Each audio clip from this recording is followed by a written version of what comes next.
And Marie has her Blade book coming out this week. Marie, thanks for taking the time to join us. Oh, sure, anytime. So we actually have 3 releases this week.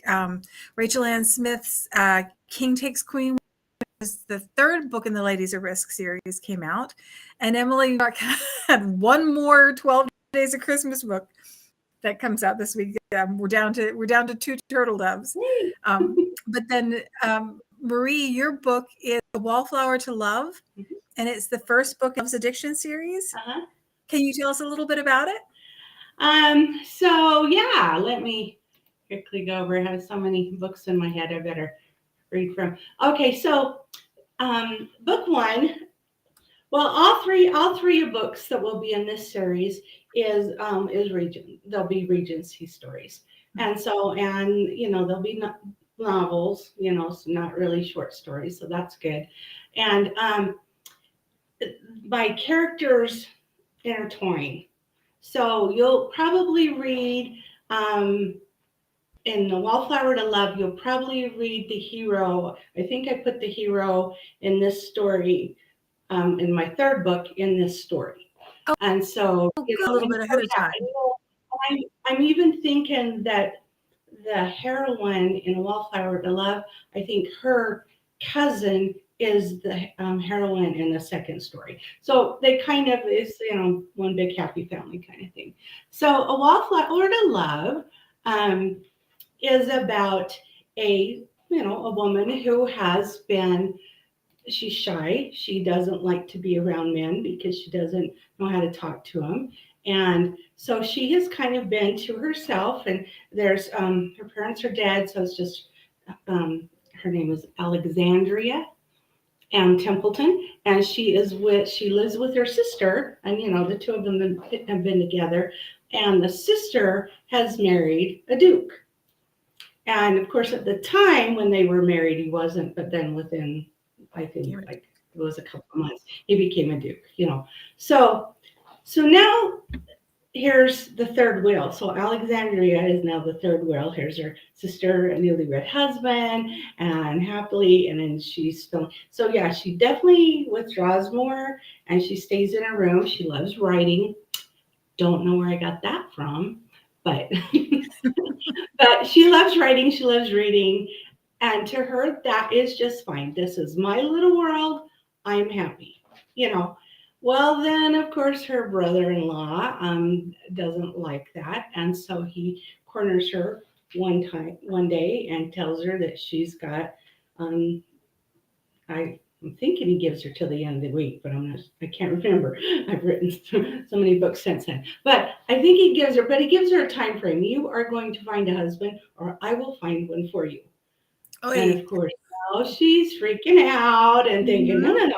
That means I have to talk to somebody. That means I have to, well, during this, before the book starts, while you're reading it, you'll know her sister is ill. And her brother-in-law is kind of keeping her from her sister going into her room. But, Alexandria still sneaks in there and stuff because that's, her only friend, only person, her favorite cousin has moved, and so she only has her sister now, so she kind of is a wallflower into herself. Well, now, so that's kind of her world. Hero, he was I think he was a major in the army, and he was, which is in the prologue, he is injured. He is fired upon. Him and his men are fired upon, and he is injured. Well, that would have been his last hoo-ha anyway, because his dad and his older brother were killed. Oh, so he must come home. Left the hero. But now he was almost killed in this. So thinking now that somebody's trying to kill him for his title, he now stays hidden. He stays dead, so to speak. But he's trying to check out.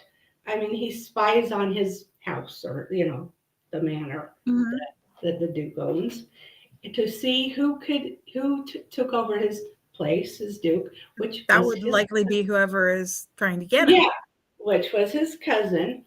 And he really believes his cousin is trying to kill him, or had, had killed everybody Ay, and ay. was for the title.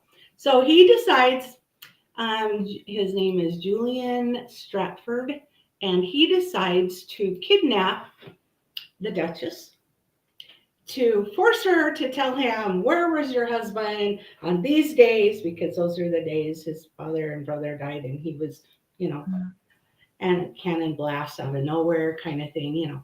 And so he kidnaps the Duchess, or who he thinks is the Duchess. And it's really the heroine. I love little kidnapping.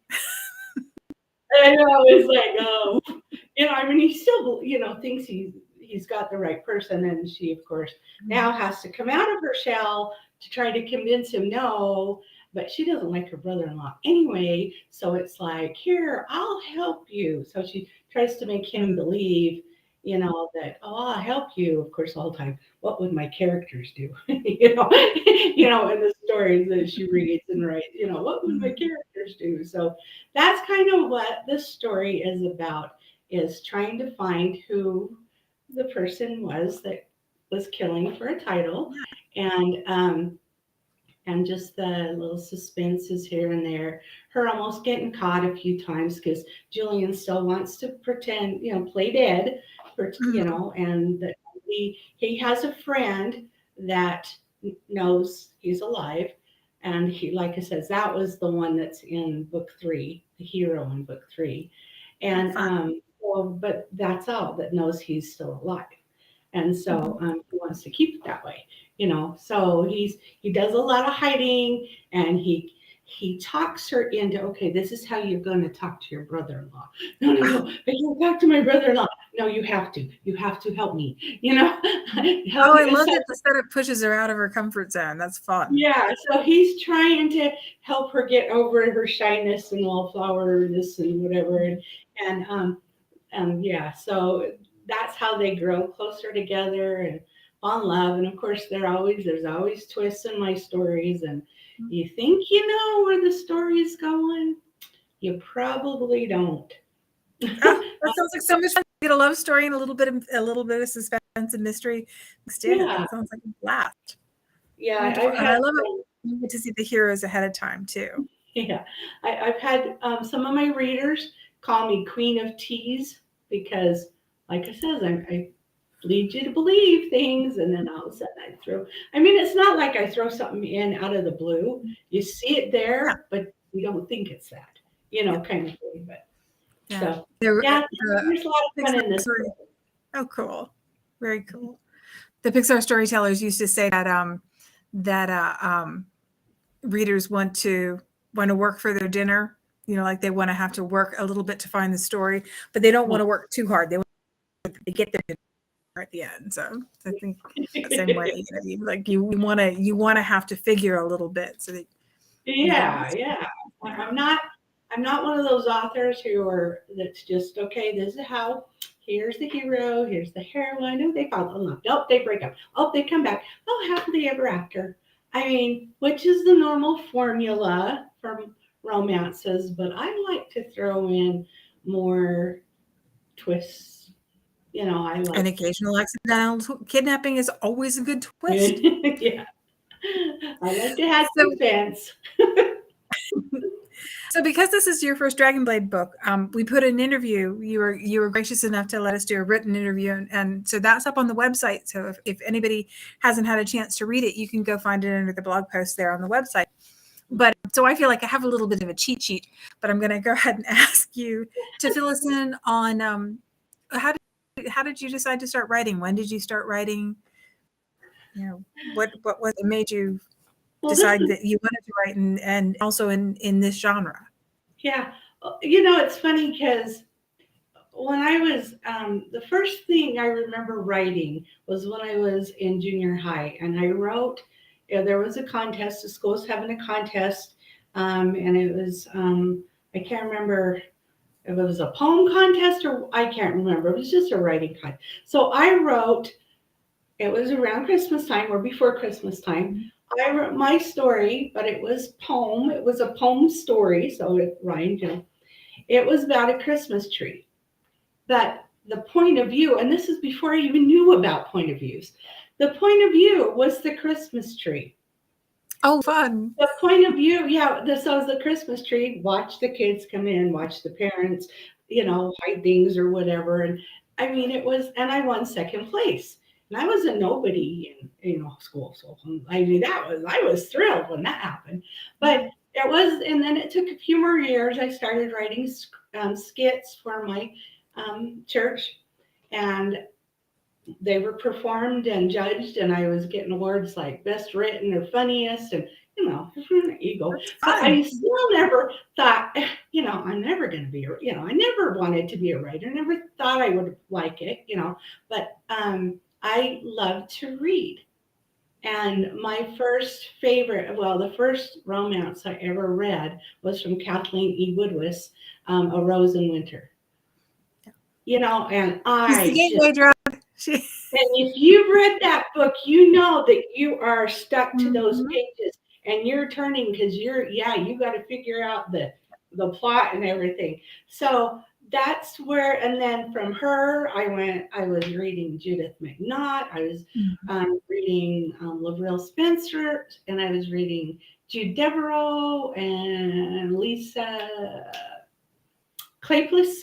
And I was reading, and who's that one? Julian Quinn. I was just devouring their stories because I loved being pulled into that time Yeah. frame. And it was like that was my getaway from the real world. Some people smoke, some people drink or do drugs. No, I read. Now I write. That is my getaway, Mhm. kind of thing. And so that's what so during this time, this kind of, I'll try to make this quick. During that time, I've been having dreams, and I have for a long time. And so during this time now, I'm having dreams. I'd wake up going, that would make a good story. And then I watched a movie. That's so convenient. Yeah, well, that's the thing. It was like Crunch is be open. able to see, because your dreams go slow motion. Yeah. Well, I don't know, but so it was like a scene, maybe. But I had the gist of it, when I woke up, going, "Wow, that would make a good movie or a good story." And then I was watching a movie on TV. I won't give the title because some people might like it. But it was a romance and had a really bad ending. You don't let your readers or viewers fall in love with your characters and then they don't end up together. Seriously. So so then that night Yes. yeah. So that night I had a dream, woke up the next morning, went, you know what? I'm gonna give it a try. Of course that book never got published. It You was have not very good.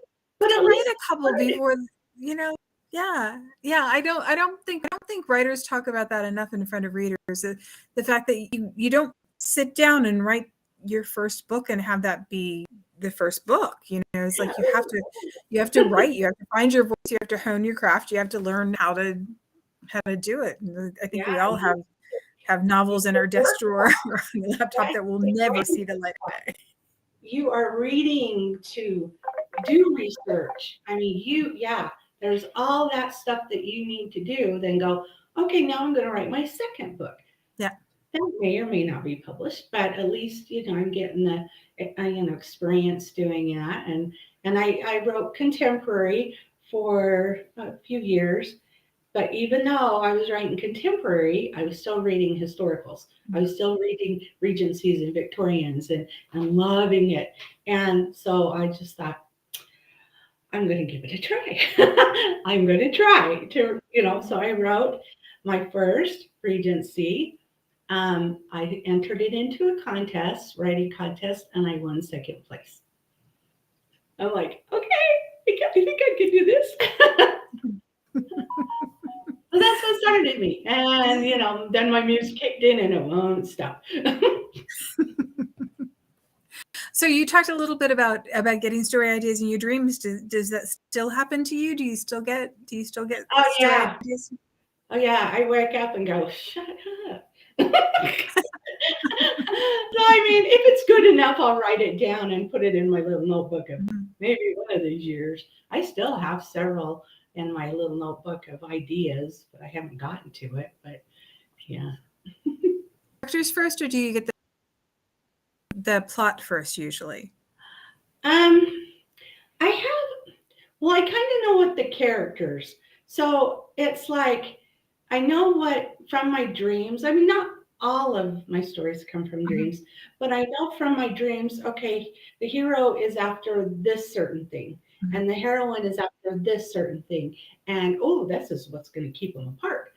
So I kind of know.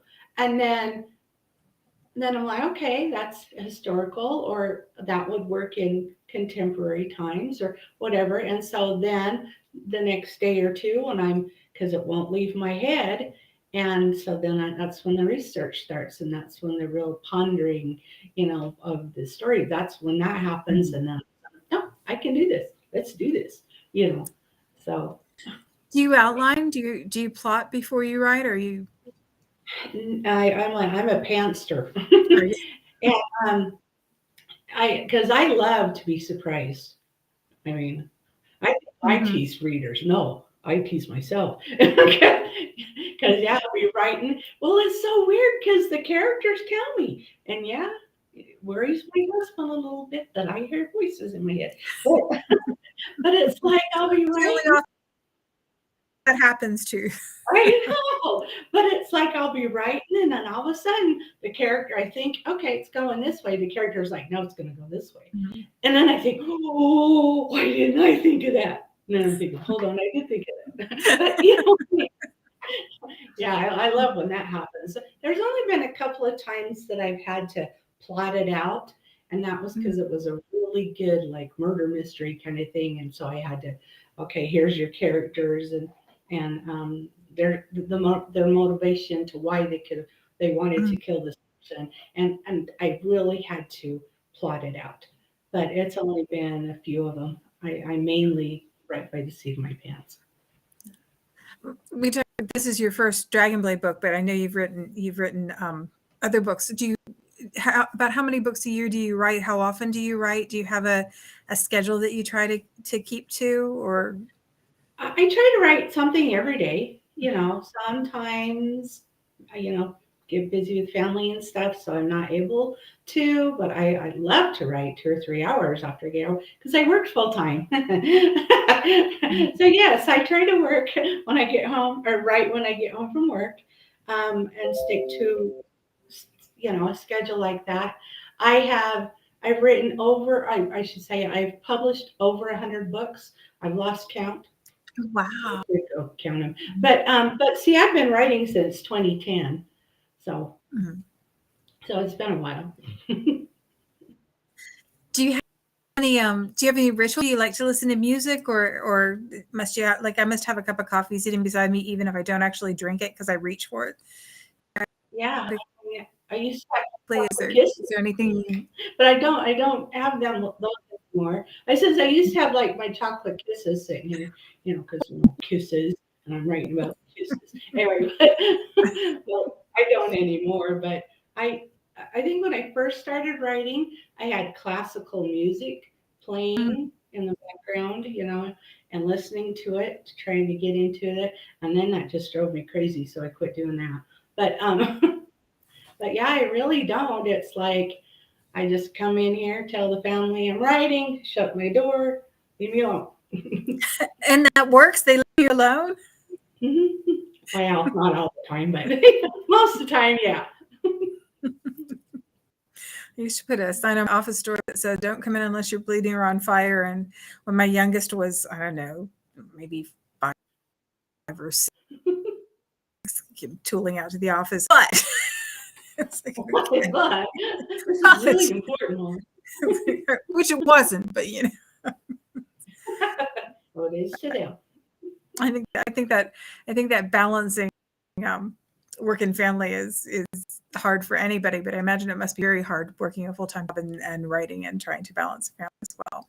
Yeah, it is. And yeah, so as for how many books I've put out per year, A few years ago, I think it was like either 2018 or 2019, I published a book a month. And Oh then, goodness. if, That's I mean, luckily they were novellas, so they weren't novels, You're but they not a were big novels. sleeper, are you? Yeah, no. Sort of. That's what melatonin's for. Anyway, but yeah, so, but then after that, I kind of went, whoa, no. And it was nice, but I wanted, I, I felt like I was doing it to do it. And I wanted to do it because I liked it, Yeah. So then I kind of pulled back. And then now I try to do get a book published every other month.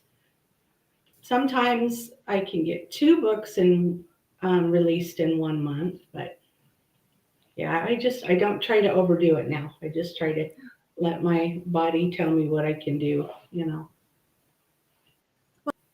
If you're the kind of writer that likes to be surprised, it's like there's something about that Yeah. delight, that you don't want to move so fast that you take that part away. So Yeah. So there are 3 books planned in this series. There are 2 more after this one, Mhm. and we'll get to see the characters as we go along. So do we get to see them come back and forth again then? Right. I can't even remember what my third one was. The third one you mean? I've already been through edits. Oh no, I take that back. We haven't been through edits on the third book yet. Just the first and the second. But I think he comes back. I think you may see returning characters from the first and second and the third. I'm actually trying. I haven't heard of Catherine yet. I was trying to put in a 4th book. I had an idea for the 4th book in the story.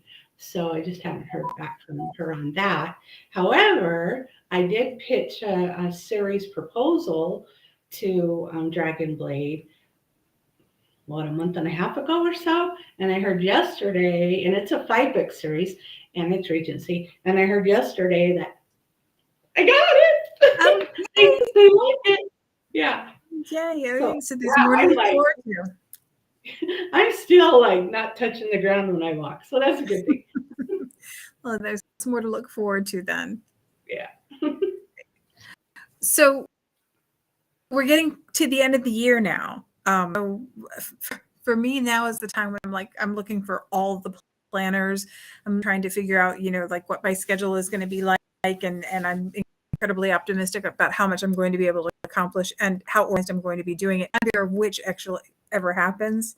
Yeah. I know you said that you're a pantser when you write. Do you plot out your production schedule? Do you have an idea of where your year's going to go?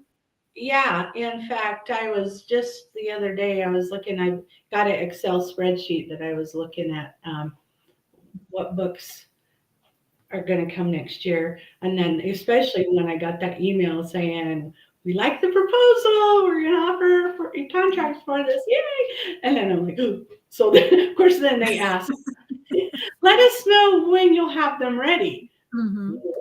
So I quickly go over to my Excel spreadsheet and I'm like, okay, let's see. I don't have to write that one. Nope, you're out. We're not gonna write that book. You're out. To try to fit these, in there more. So I know. I think I counted 4. I think I counted 4 that I definitely have to write, like self-publish. For next year. But other than that, it's all Dragonblades. So they have the rest. It's still quite a lot of books. 4, that's not very many. So getting ready for the holidays now. So do you put up a tree? Do you celebrate? Do you bake cookies? Do you have something particularly fun that you like to do? I've been watching on Facebook everybody's cookie pictures and having such cookie envy. Yeah, we've got, we usually put our tree up either the evening after Thanksgiving dinner or the next day, Black Friday. So you've had yours up for a bit. Yeah, what was that? Have you had yours up for a bit then? Yeah, so but this year is weird. I think it's because we were all sick at Thanksgiving, and Oh, so my husband decided we're going to put the tree up before Thanksgiving, and really, I think that's the first time since we've been married that we put the tree up before Thanksgiving. So that was weird. So yeah, I've had all my decorations. I started Christmas Village a couple of years ago with my daughter, and every oh, year I want to add fun. more, Mhm. and eventually I'm like, oh, I'm going to have too much, but I just love Christmas villages, and so yeah, I mean, I'm all decorated. We bought half of Christmas already because I've got a daughter and her family that live in Ohio. And Oh, so we got to make sure we got theirs early shipped so that they could get there by Christmas. So, yep, those are taken care of. And now just a few things here and there, and then we'll be done. So, but yeah, I try. It doesn't mean I totally do it, but I try to make goodie plates for neighbors or people at work and stuff like that. But a lot of times I go to the store and just buy them some for $5 because I don't have time to cook or bake. well, I think the treat part's the important part. It doesn't necessarily matter where it comes from. It's Yeah, that's true. just getting the treat part. Well, Marie, it was a delight to talk to you today. I really appreciate you taking the time to talk to us. I'll make sure I pop the link for your book in the comments, along with the links for the other books that released this week. And if you haven't had a chance to see the interview with Marie on the Dragonblade website, you want to pop over there. It's in the blog post, so it's in their regular blog feed. You can find it there, and you can find out all kinds of other things that you might want to know about Marie and her books. So Yeah. thanks so much for taking the time to talk to us, and we'll be back here this next week at the same time. Oh, thank you, Evelyn. This was fun. Thanks. Okay.